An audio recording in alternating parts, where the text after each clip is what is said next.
Hello dear students, good morning, Suprabhat. Welcome to BST Government Senior Secondary School पिनवाड़ा की online classes पर आपका हार्दिक स्वागत है। साथ ही साथ हमारे जो यूट्यूब चैनल है वाणिज्य नगरी, तो इसमें भी आपका हार्दिक स्वागत एवं अभिनंदन। तो प्यारे बच्चों, क्लास 12 है और आज का हमारा चैप्टर नंबर 6 है प्रतिस्पर्धा रहित बाजार और लेक्चर्स नंबर है फर्स्ट है, क्योंकि आज हम नया टॉपिक से जो स्टार्ट करने जा रहे हैं मार्केट के बारे में। ठीक है सर, तो ज्यादा समय खराब नहीं करेंगे और हम टॉपिक्स पर चलते हैं। तो कोई डाउट है तो मुझे बताना है, उस क्वेश्चन की पिक भेजने हैं ताकि उसका डाउट है जो सॉल्यूशन करवा सकता हूँ। ठीक है, ये उस क्वेश्चन का सॉल्यूशन है जो क्या होगा उसकी पिक्चर भेज देना मुझे। ठीक है सर, तो देखो चैप्टर का नाम है बेटा प्रतिस्पर्धा रहित बाजार। प्रतिस्पर्धा रहित बाजार। प्रतिस्पर्धा रहित बाजार का मतलब होता है कि ऐसे बाजार जहां पर प्रतिस्पर्धा नहीं पाई जाती। प्रतिस्पर्धा रहित बाजार का मतलब होता है ऐसे मार्केट जहां पर प्रतिस्पर्धा नहीं है, बहुत कम पाई जाती है। ठीक है ना, नॉन कॉम्पिटिशन मार्केट। ठीक है, बिल्कुल सर। तो देखो भाई, काफी इंटरेस्टिंग टॉपिक्स हैं, बहुत ही बढ़िया मजेदार चैप्टर है ये, पढ़ने में भी बहुत मजा आएगा। ठीक है ना, बिल्कुल सर। तो देखिएगा बाजार क्या होता है, तो सर बाजार से आशय उस समस्त क्षेत्र से जिसमें क्रेता और विक्रेता वस्तु के क्रय विक्रय के लिए एक दूसरे के संपर्क में रहते हैं। ठीक है ना, देखना मार्केट होता है क्या सर। बाजार एक ऐसा क्षेत्र होता है जहां पर विभिन्न क्रेता और विक्रेता होते हैं, जहां पर वस्तुओं का क्रय विक्रय किया जाता है, जहां पर लाभ एवं हानि पाई जाती है। ठीक है ना, बिल्कुल सर। वो क्या होता है बाजार। क्लियर है, बाजार क्या होता है, तो सर ऐसे क्षेत्र से या उन सभी समस्त क्षेत्र से जहां पर वस्तुओं का क्रय विक्रय किया जाता है एवं जहां पर क्रेता एवं विक्रेता क्या होते हैं सर, विद्यमान होते हैं। समझ में आया, बिल्कुल सर। अब आगे देखना सर बाजार का वर्गीकरण, classifications of market. Classifications of market. देखो यहां पर बाजार का जो वर्गीकरण कर रखा है ये सर आपके प्रतियोगिता के आधार पर है। ये जो आपके वर्गीकरण कर रखा है ये सर आपके प्रतियोगिता के आधार पर वर्गीकरण है। ठीक है ना, क्योंकि आपके इस चैप्टर के अंदर प्रतियोगिता के बारे में आपको डिस्कस करना है। तो यहाँ पर मैं लिख देता हूं कि प्रतियोगिता के आधार पर। ठीक है ना, बिल्कुल सर। क्योंकि सर वैसे देखें तो मार्केट कई प्रकार के होते हैं। वैसे देखें तो मार्केट को 4 भागों में बांटा गया। पहला होता है सर क्षेत्र के आधार पर। पहला होता है क्षेत्र के आधार पर या स्थान के आधार पर। क्षेत्र के आधार पर होता है जैसे क्षेत्रीय बाजार है, स्थानीय बाजार है, राष्ट्रीय बाजार है, अंतरराष्ट्रीय बाजार है। ठीक है ना। फिर समय के आधार पर अगर आप बात करते हैं तो सर समय के आधार पर 4 प्रकार के बाजार, अल्पकालीन बाजार, अति अल्पकालीन बाजार, दीर्घकालीन बाजार, अति दीर्घकालीन बाजार। फिर वस्तु के आधार पर देखें तो सब वस्तु के आधार पर भी बाजार होते हैं। जैसे कि आपने कह दिया कि सर नमूने के आधार पर बाजार, नमूने के जो फ्री सैंपल वाली जो वस्तु होती है उसके आधार पर भी मार्केट होता है। श्रेणीकरण के आधार पर भी बाजार होता है। ठीक है, बिल्कुल सर। उसके बाद में चौथा जो होता है वो होता है सर आपके प्रतियोगिता के आधार पर बाजार। ठीक है ना, प्रतियोगिता के आधार पर बाजार। तो वस्तु के आधार पर, क्षेत्र के आधार पर, समय के आधार पर ये हमारे यहाँ पर नहीं है। ठीक है ना, जो पुरानी आपके आरपीएससी की जो किताबें चलती थी राजस्थान माध्यमिक शिक्षा बोर्ड के अकॉर्डिंग, तो उन किताबों के अंदर वो टॉपिक्स थे लेकिन हमारी जो भी एनसीईआरटी है, जो सीबीएसई के द्वारा किताबें, उनमें ये चैप्टर या उनमें ये टॉपिक्स नहीं है, ठीक है, बिल्कुल सर। तो देखिएगा प्रतियोगिता के आधार पर बाजार, तो सर प्रतियोगिता के आधार पर जो बाजार है वो 3 तरह के। पहला है आपके पूर्ण प्रतियोगिता बाजार, पहला है आपके सर पूर्ण प्रतियोगिता बाजार, जिसको आप इंग्लिश में कहते हैं परफेक्ट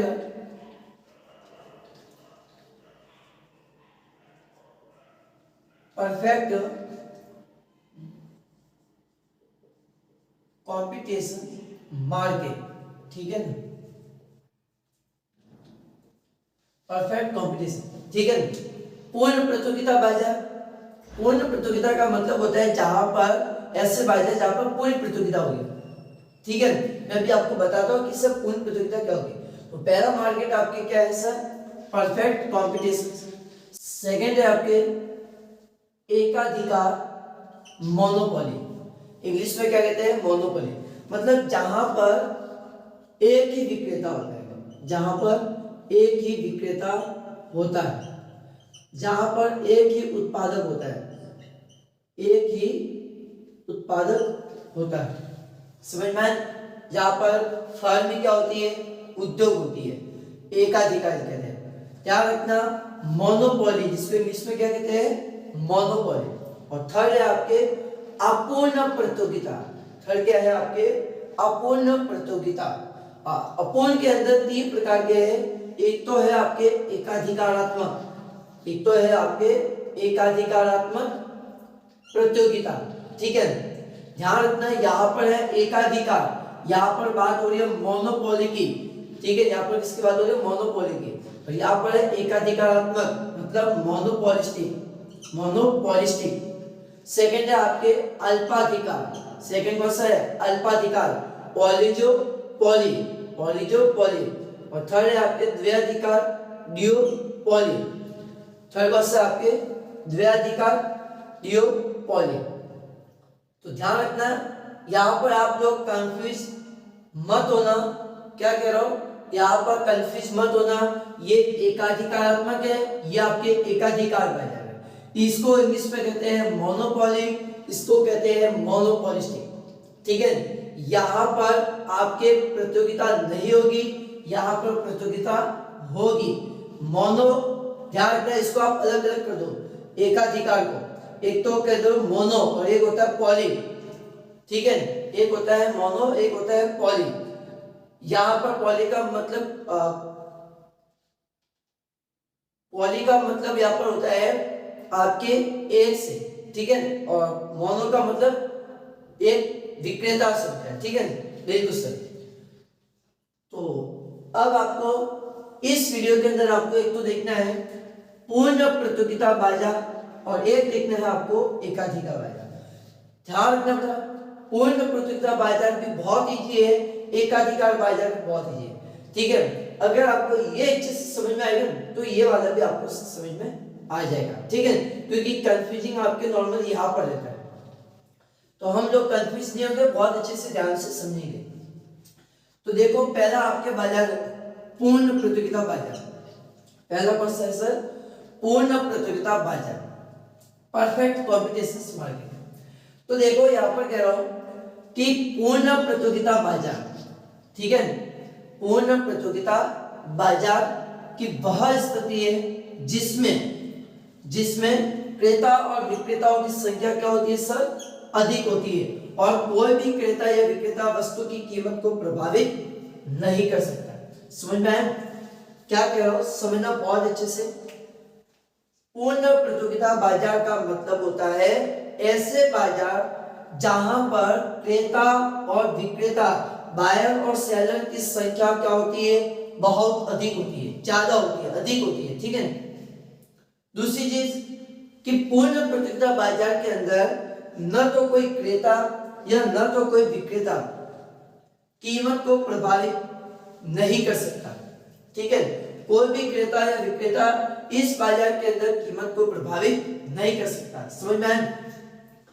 एक ही अगर क्रेता आ जाए तो वो भी कोई कीमत को प्रभावित नहीं करेगा और न विक्रेता कर सकता है, ठीक है। मतलब न तो इसमें क्रेता और विक्रेता कीमत को प्रभावित कर सकता है, समझ में आया? बिल्कुल सर। दूसरी चीज कि पूर्ण प्रतियोगिता बाजार के अंदर जो भी आपके क्रेता है या विक्रेता है वो न तो मांग को प्रभावित कर सकते हैं और न पूर्ति को, समझ में आया? न तो वो डिमांड को इफेक्ट कर सकते हैं और न ही सप्लाई को, समझ में आया? तो जहां पर अगर मान लीजिएगा एक ही विक्रेता अगर कीमत को थोड़ा बहुत बढ़ा भी दे तब भी इसमें मार्केट पे कोई इफेक्ट होने वाला नहीं है। सर ऐसा क्यों? क्योंकि भाई यहाँ पर विक्रेताओं की संख्या क्या है, ज्यादा है। तो भाई एक विक्रेता अगर ज्यादा पैसा ले रहा है तो उपभोक्ता क्या करेगा, उस फर्म को छोड़ के किसी अन्य फर्मों पर जाकर उस वस्तु को खरीदेगा, समझ में आया? क्यों? क्योंकि सब मार्केट के अंदर, बाजार के अंदर फर्मों की संख्या भी क्या है, ज्यादा है, विक्रेताओं की संख्या क्या है, ज्यादा है। तो आप लोग अगर सोचोगे कि मैं ज्यादा कीमत पर वस्तु को बेच दूं तो भाई उपभोक्ता उस फर्म को छोड़ के दूसरे फर्म के अंदर उस वस्तु को खरीद सकता है। दूसरी चीज, क्रेता भी इस बाजार को इफेक्ट नहीं कर सकता, प्रभावित नहीं कर सकता। सर ऐसा क्यों? मान लीजिएगा पूर्ण प्रतियोगिता बाजार के अंदर क्रेताओं की संख्या ज्यादा होती है, ठीक है? आप लोग कहोगे कि सर पूर्ण प्रतियोगिता के अंदर क्रेता ज्यादा है तो क्या सर विक्रेता कीमत को कम करेगा? नहीं सर, विक्रेता उस कीमत को कम नहीं करेगा, समझ में आया? क्योंकि कीमत क्या है, एक जैसी रहने वाली है। सर ऐसा क्यों होगा? उसका कारण है, उसका भी कारण है। सर क्या कारण है? तो ध्यान रखना, यहां पर कह रहा हूं कि जो उद्योगों ने कीमत तय कर रखी है, ठीक है, कि भाई आपको 100 रुपए पर वस्तु को बेचना है तो सभी फर्मों को 100 रुपए में ही वस्तु को बेचना है, चाहे क्रेताओं की संख्या ज्यादा ही क्यों ना हो, समझ में आया? ये नहीं है कि क्रेताओं की संख्या ज्यादा है तो सर आप कीमत को कम कर दोगे, नहीं। जो उद्योगों ने कीमत तय कर रखी है उसी कीमत पर उस विक्रेता को क्या करना होगा सर, वस्तुएं बेचनी होगी, समझ में आया? ठीक है सर। अब देखते हैं यहाँ पर कह रहा हूं विशेषताओं के बारे में। तो सर यहाँ पर पहली विशेषता है कि क्रेता व विक्रेताओं की बहुत अधिक संख्या, ठीक है? पूर्ण प्रतियोगिता बाजार के अंदर क्रेता और विक्रेताओं की संख्या क्या होगी, बहुत ज्यादा होगी, समझ में आया? अगर मान लीजिएगा एक उपभोक्ता या एक क्रेता अगर हमारी दुकान को छोड़ के या हमारी फर्म को छोड़कर अगर जाता है तब भी बाजार प्रभावित नहीं होगा। पहले यहाँ पर मान लीजिएगा मेरा पे 105 क्रेता थे, 105 उपभोक्ता जुड़े हुए थे, उसमें से मान लीजिएगा एक या दो कस्टमर के छोड़ के जाते हैं तो मार्केट इफेक्ट नहीं होगा, मार्केट किसी भी प्रकार से प्रभावित नहीं होगा। क्यों? क्योंकि सब उस दो को छोड़ के कोई दूसरे ही आ सकते हैं। क्यों? क्योंकि क्रेताओं की संख्या ज्यादा है, समझ में आया? बिल्कुल सर। भाई उद्योगों ने जो कीमत तय कर रखी है उसी कीमत पर वस्तु को भी बेचना होता है। क्यों?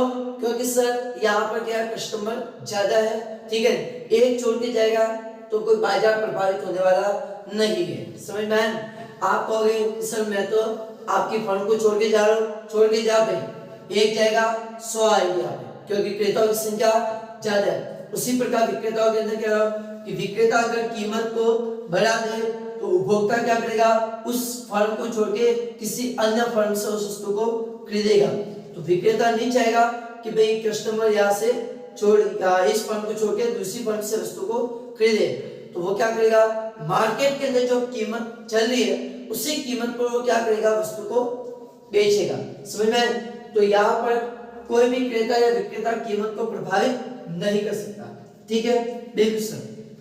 सेकंड है आपके समरूप वस्तुएं। सेकंड क्या है आपके समरूप वस्तुएं। समरूप वस्तुओं का मतलब यहाँ पर होता है कि पूर्ण प्रतियोगिता बाजार के अंदर वस्तुओं का जो रंग है, उसकी जो डिजाइन है, उसकी जो क्वांटिटी है, उसकी जो मात्रा है, उसकी जो गुणवत्ता है, उसकी जो पैकेजिंग है, उसका जो विज्ञापन होता है वो सेम, वो क्या होंगे, समान होंगे, सेम होंगे, समझ में? उसमें किसी भी प्रकार का परिवर्तन नहीं होगा।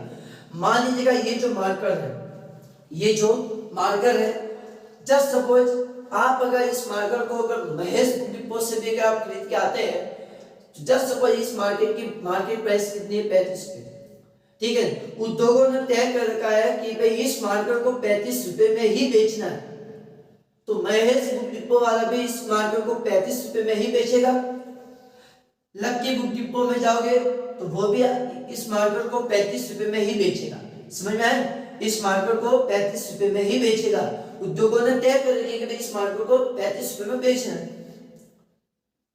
अब क्रेता कहता है कि ये तो ज्यादा महंगा है, मैं तो इसको नहीं खरीदता, जाएगा छोड़ के दूसरी दुकान में जाएगा तब भी 35 रुपए ही। समझ में? जिसको भाई चाहिए वो तो खरीद के जाएगा, ठीक है, क्योंकि एक क्रेता छोड़ के जाएगा तो कोई मार्केट इफेक्ट नहीं होने वाला, तुम्हारे 5 या 10 रुपए से बाजार प्रभावित नहीं होगा। समझ में? एक क्रेता छोड़ के जा रहा है, दूसरा क्रेता आ रहा है।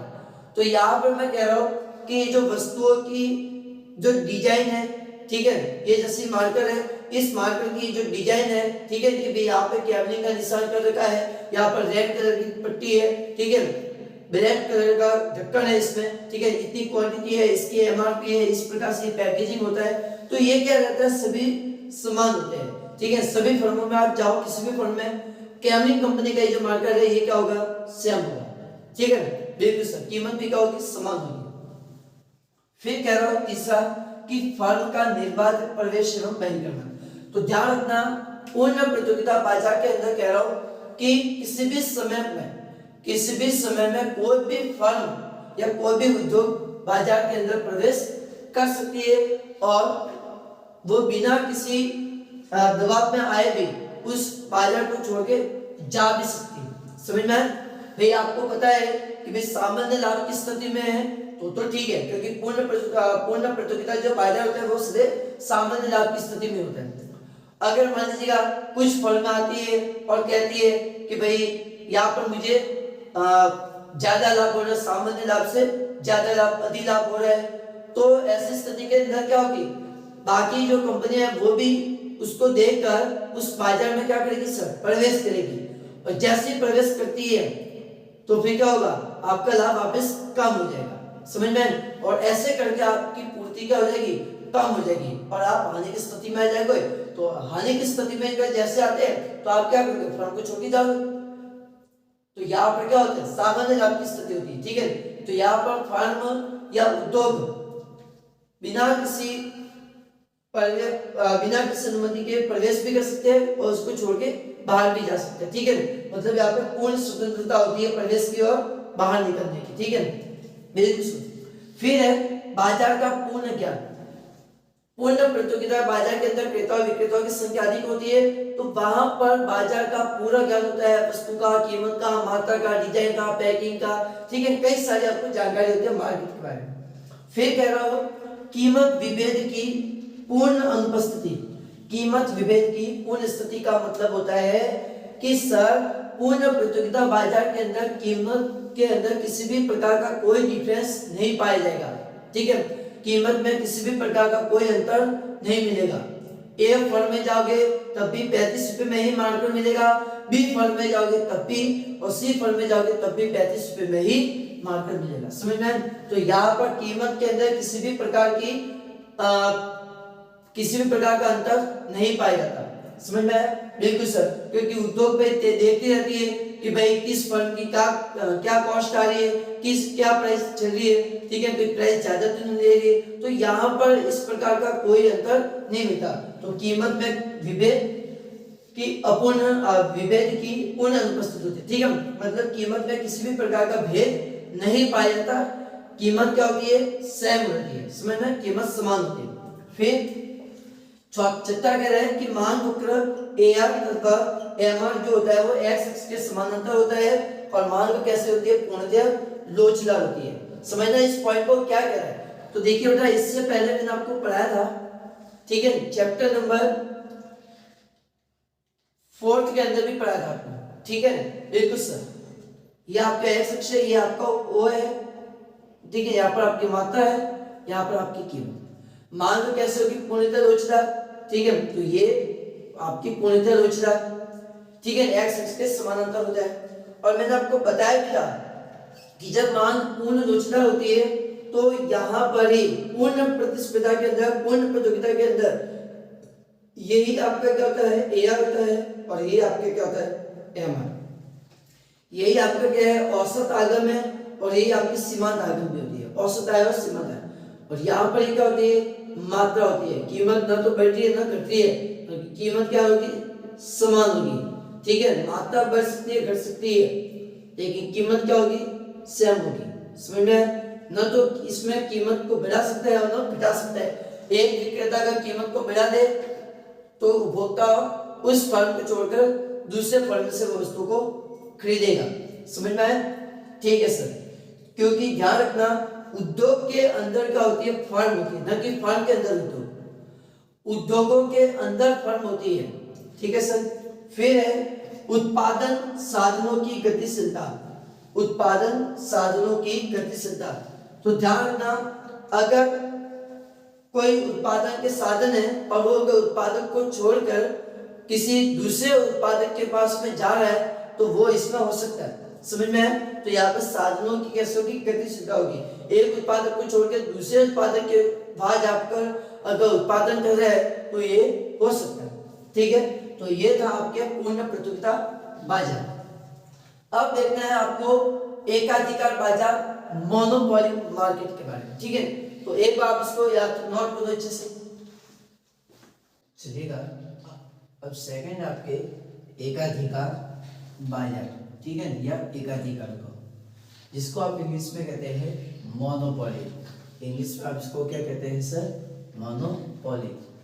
तो देखना बेटा, मोनोपोली ये जो शब्द लिखा हुआ है नहीं, मोनोपोली, एकाधिकार को इंग्लिश में क्या कहते हैं, मोनोपोली। तो ध्यान रखना, मोनोपोली दो शब्दों से बना है। एक तो है मोनो, मोनो का मतलब होता है एक, मोनो का मतलब होता है एक, और पोली का मतलब होता है विक्रेता। ठीक है, समझ में? विक्रेता है या उत्पादक है, मतलब एक ही विक्रेता। ठीक है, मतलब एकाधिकार। क्या होता है, एकाधिकार। समझ में आया? ठीक है, देखो क्या कह रहा है कि सर एकाधिकार से आशय साधारण बाजार की उस स्थिति से है। एकाधिकार से आशय साधारण बाजार की उस स्थिति से है जिसके अंतर्गत प्रतियोगिता का क्या होता है, अभाव होता है। मतलब इसमें किसी भी प्रकार की कोई भी प्रतियोगिता नहीं पाई जाती है। ठीक है सर, ऐसा क्यों होता है? बिल्कुल सर, इसका कारण यह है कि सर इसमें केवल एक ही विक्रेता है, एक ही उत्पादक होता है। इसमें केवल और केवल एक ही विक्रेता होते हैं, यहाँ पे एक ही उत्पादक कह सकते हैं कि सर एक ही उत्पादक है। ठीक है, बिल्कुल सर। तो जब एक ही विक्रेता है, एक ही उत्पादक होता है, तो वहां पर प्रतिस्पर्धा या ये कह सकते हैं कि प्रतियोगिता क्या होगी, नहीं होती। वहां पर प्रतियोगिता का अभाव पाया जाता है। ठीक है, बिल्कुल सर। और एक ही विक्रेता होता है जिसका वस्तु की पूर्ति पर पूर्ण नियंत्रण होता है, जिसका वस्तु की पूर्ति पर पूर्ण नियंत्रण होता है, तथा उस वस्तु का कोई निकट स्थानापन्न नहीं होता। उस वस्तु का कोई भी निकट स्थानापन्न नहीं होता। मतलब एकाधिकार बाजार के अंदर स्थानापन्न वस्तुएं नहीं होती, स्थानापन्न नहीं होती। समझ में आया? मतलब जैसे कि आपने देखा था कि चाय कॉफी है वगैरह, ठीक है, तो इसमें इस तरीके से नहीं होता। ठीक है, इसमें ये है कि चाय की जगह कॉफी नहीं, इसमें वो काम नहीं है। ठीक है सर। अब देखो भाई इसकी विशेषता क्या है। तो सर पहली विशेषता कह रहा है कि एकाधिकारी अपनी वस्तु का अकेला उत्पादक या विक्रेता होता है।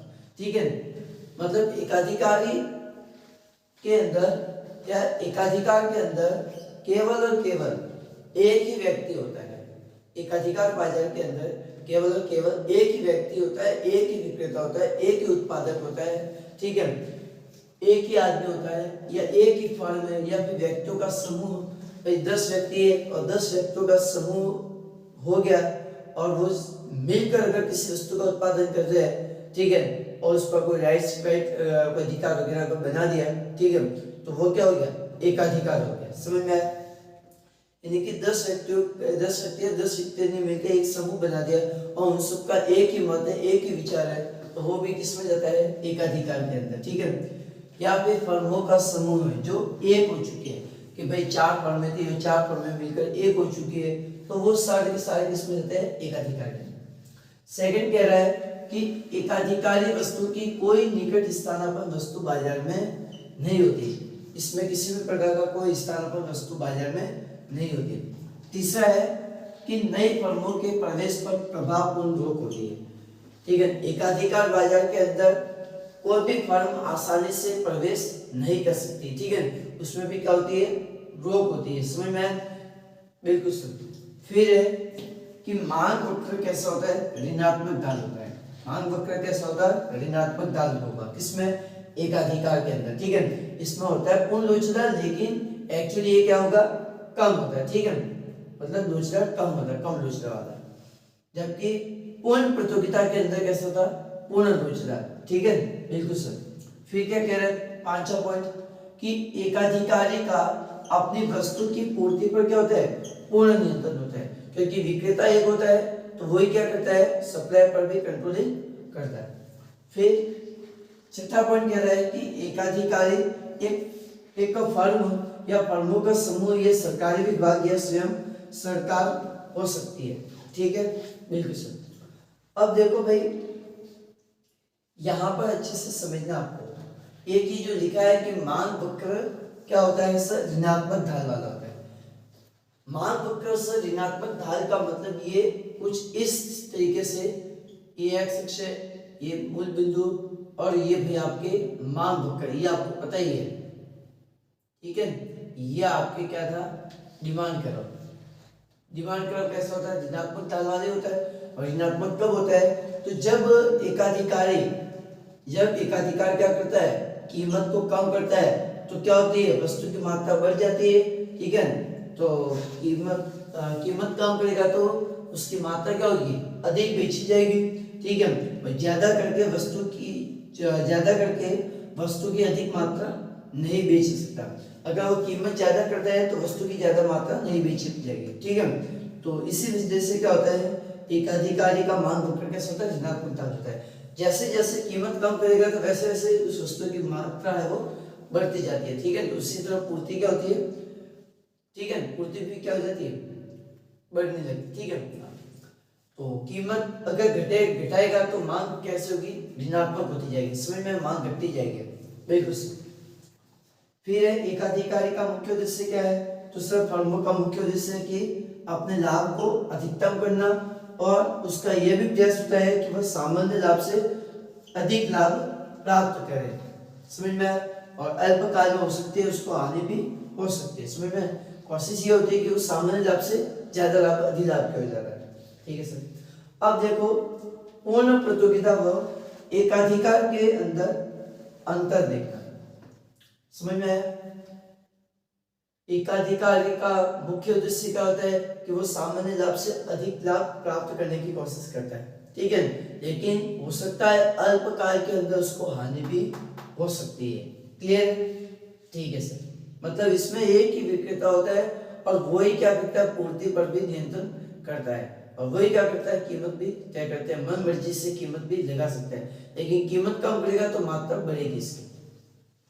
अब देखो इसके अंदर पहला डिफरेंस है कि भाई पूर्ण प्रतियोगिता के अंदर विक्रेता या उत्पादकों की संख्या क्या होती है, बहुत अधिक होती है। इसमें तो ज्यादा होती है, लेकिन इसमें एक ही होती है, ठीक है। इसमें एक ही व्यक्ति होता है, या एक ही उत्पादक होता है, या एक विक्रेता।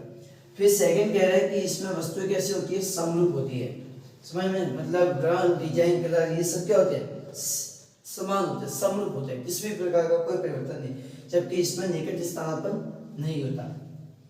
तीसरा कह रहा है कि यहाँ पर मांग वक्र जो होता है यार, वो कैसा होता है, पूर्ण लोचदार होता है, कैसा होता है, पूर्ण लोचदार, जबकि यहाँ पर कैसा है, पूर्ण लोचदार से कम होता है, मतलब ऋणात्मक वाला होता है इस तरीके से। जबकि इसमें आपने मांग वक्र बनाया था, कैसा था, एक्स अक्ष के समानांतर, जबकि इसमें नहीं होता है, इसमें घटा हुआ होता है। फिर यहाँ पर कह रहा है कि क्रेता व विक्रेता को बाजार का पूर्ण ज्ञान होता है। यहाँ पर क्रेता और विक्रेता को बाजार का पूरा ज्ञान होता है कि मार्केट में किस वस्तु की क्या रेट चल रही है, ये ज्यादा दे रहा है तो हम क्यों नहीं पास वाले में जाते हैं। जबकि इसमें क्या होती है, इसमें पूर्ण ज्ञान होता है, ठीक है, हाँ, फिर इसमें या ये कह सकते हैं कि अपूर्ण ज्ञान, ठीक है ना।